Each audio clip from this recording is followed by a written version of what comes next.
지금 이 시기 관심을 기울여야 할 교통 이슈를 콕콕 짚어드립니다. 한 주간의 교통 이슈.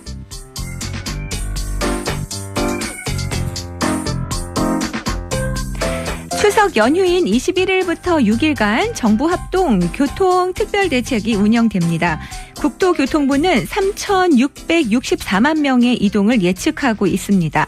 추석을 전후로 해서 3일 동안 고속도로 통행료가 면제되고 버스 전용 차로제는 4시간 연장된다고 합니다. 자세한 소식 김경배 교통전문위원에게 들어보겠습니다. 안녕하세요. 네, 안녕하십니까. 네, 반갑습니다. 네. 아우, 곧 추석이네요. 그렇게 됐습니다. 매년 추진하는 게 이 추석 연휴 특별교통대책인데요. 네. 21일부터 26일까지 6일간 시행되네요. 네. 자, 올해 특별교통대책은 어떤 내용인지 좀 소개해 주세요. 네, 핵심 사항은 안전한 이동권 보장입니다. 특별교통대책에서도 안전에 문제가 없다면은 대중교통 분야에서는 하루 평균 고속버스 운행을 1221회로 늘리고요. 또 철도는 39회, 그리고 항공기 7편에 여객선 운항을 210회로 증편하는 이런 수송 능력 증강에 두고 있습니다.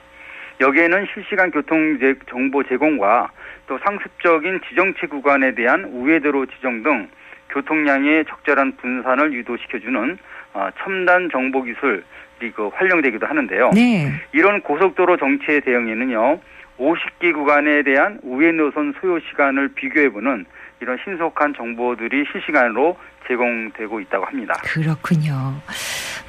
첨단 정보기술 활용되긴 하지만 그래도 도로 포화를 막는데 네. 이 실시간 정보에는 한계가 좀 있죠. 그렇죠. 그렇기 때문에 새로 준공하거나 임시 개통하거나 갓길 차로나 감속 차로 운영이 필요하지 않을까 싶은데요. 맞습니다. 정보로는 소화해낼 수 있는 교통량 조절이 한계라 네. 소프트적인 것이 아닌 하드적인 것이 필요하겠죠. 일시에 차가 몰리면 물리적인 해결밖에 없기 때문에 도로 준공을 앞당기고 또 임시 개통과 승용차 전용 임시 갓길 차로 등 이런 감속 차로 구간도 필요로 하고 있습니다. 네. 그래서 11개 구간의 34km의 갓길을 승용차에게 새롭게 열어주고요. 또 고속도로 나들목 진출 구간과 합쳐지는 본선 정체를 방지하는 차원에서 5개 노선에 8개소의 임시 감속을 해주는 이런 차로가 운영될 계획이라고 합니다. 네. 그 나들목에 진출차가 많을수록 이제 본선은 상대적으로 막히니까 아예 진출 속도를 줄이는 감속 차로를 운행한다는 거잖아요. 네, 그렇죠? 네, 맞습니다.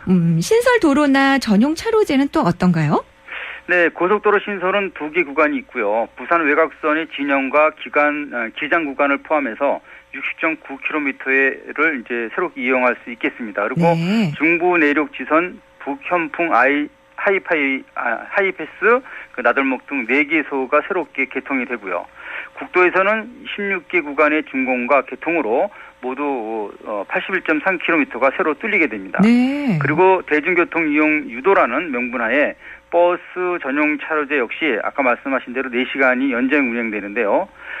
경부고속도로 한남대교 남단에서 신탄진 구간 141km와 영동고속도로는 신갈 분기점부터 여주 분기점 구간 41.4km는 22일부터 26일까지 오전 7시부터 다음날 오전 11시까지 하행선 모두가 적용이 됩니다. 네. 아침 7시부터, 그러니까 다음날 새벽 1시까지 적용이 그렇죠. 되는 거죠? 네네. 그런데 또 이제 좀 빨리 가겠다고 얌체 운전하는 분들이 좀 계세요. 그렇죠. 올해는 더 철통 경비를 한다는 얘기를 들었어요. 네. 그리고 또 휴게소 이용도 편리해진다고요? 그렇습니다. 올 추석 연휴 기간에도 하늘과 땅에서 출두하는 암행어사는 어김없이 나타날 것입니다. 네. 도로교통 안정성 확보를 위해서 하루 21대의 암행 순찰차와 10대의 한국도로공사 드론이 뜨고 있습니다. 이체 단속의 목표는요, 버스 전용 차로와 갓길 차로 위반 차량을 제도하고 적발하는 데 있습니다. 그리고 이제 말씀하신 휴게소와 졸음쉼터에 특히 화장실에 불법으로 설치되는 디지털 성범죄와 또 공공시설 불법 카메라 점검도 함께 이루어지는데요. 네. 철도 역사와 공항 버스 터미널 내 여자 화장실 그리고 수유실에 설치되는 이런 불법 카메라 탐지도 일일 점검으로 시행이 된다고 합니다. 그렇군요. 자, 올해 예상되는 인구 이동수 그리고 가장 혼잡해서 피해야 하는 시간대 등 교통 관련한 내용도 좀 알려주시죠. 네, 일단 고향으로 가는 길은 23일 오전, 그리고 반대로 귀경하는 차량은 24일 오후에 피해하는 것이 가장 좋다는 분석이 나왔습니다. 네. 그리고 하루 611만 명이 이동하는데 예측되는 이번 추석 이동 인구는요, 3,624만 명이 달하다 보니까 교통편 역시 승용차가 81.1%로 최상위를 차지하고 있고요. 또 버스가 9%, 철도 3.7%로 이렇게 나타나고 있습니다. 그리고 추석 전후 3일인 23일부터 25일은요. 고속도로 이용하는 모든 차량의 통행료가 면제받게 됩니다. 그리고 지난해보다 짧은 연휴도 귀성과 귀경 차량 운행 시간 감소 역할을 하게 된다고 이렇게 분석을 하고 있는데요. 귀성 차량이 서울, 부산은 6시간, 또 서서울, 목포 구간은 5시간으로 이게 추정되면서 지난해 대비 최대 1시간 50분 정도가 단축될 것으로 이렇게 전망하고 있습니다. 아, 그래요? 귀성길은 이렇게 단축이 되는데 그럼 올해 네. 귀경길은 어떨까요? 네, 물론 귀경 시간 단축 효과도 있습니다. 하지만 큰 차이가 안 날 것으로 이렇게 보이고 있는데요. 부산 출발 서울 도착 예상 시간은 8시간 20분이요. 그리고 목포에서 서서울 도착 소요 시간도 동일한 8시 20분으로 추정되고 있습니다.